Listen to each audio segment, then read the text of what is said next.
มาดามอ่ะ cá sáng ớt จะได้มันจะได้ tiền tiền tiền tiền tiền tiền tiền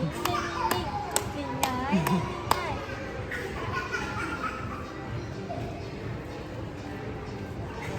hai chị đã cái này phải nói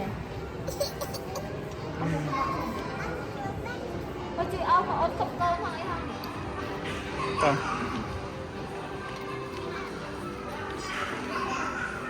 ô anh lùm mà fra con tới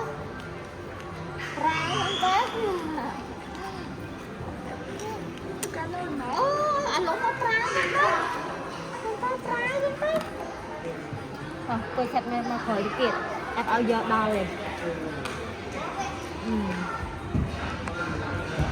đi ra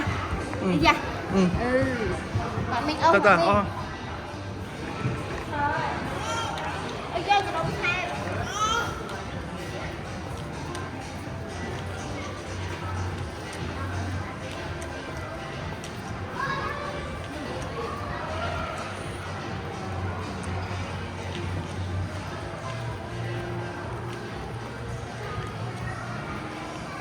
Yeah.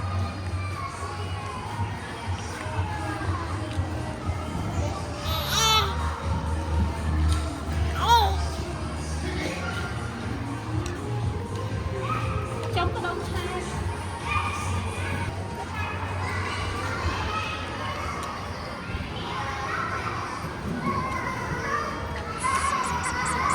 gió gió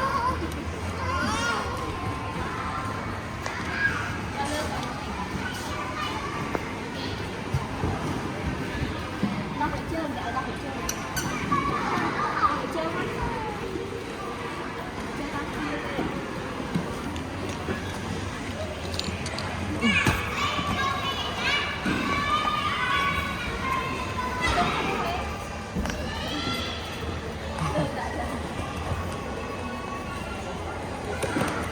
Tôi bảo cho là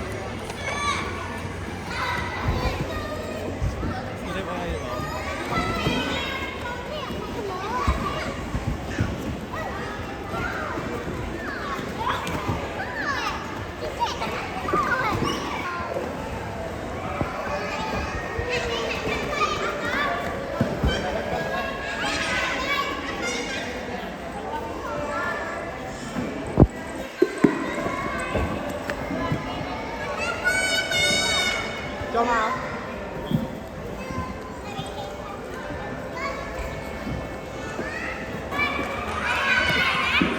rip rồi cái rip rồi ngồi giờ nó mà rip nào như đây đây này giờ đi mà rip là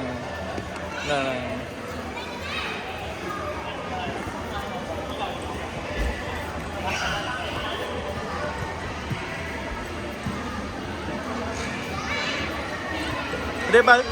bravo rip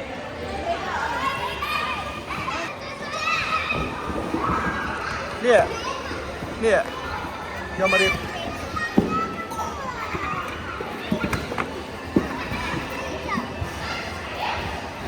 Hey!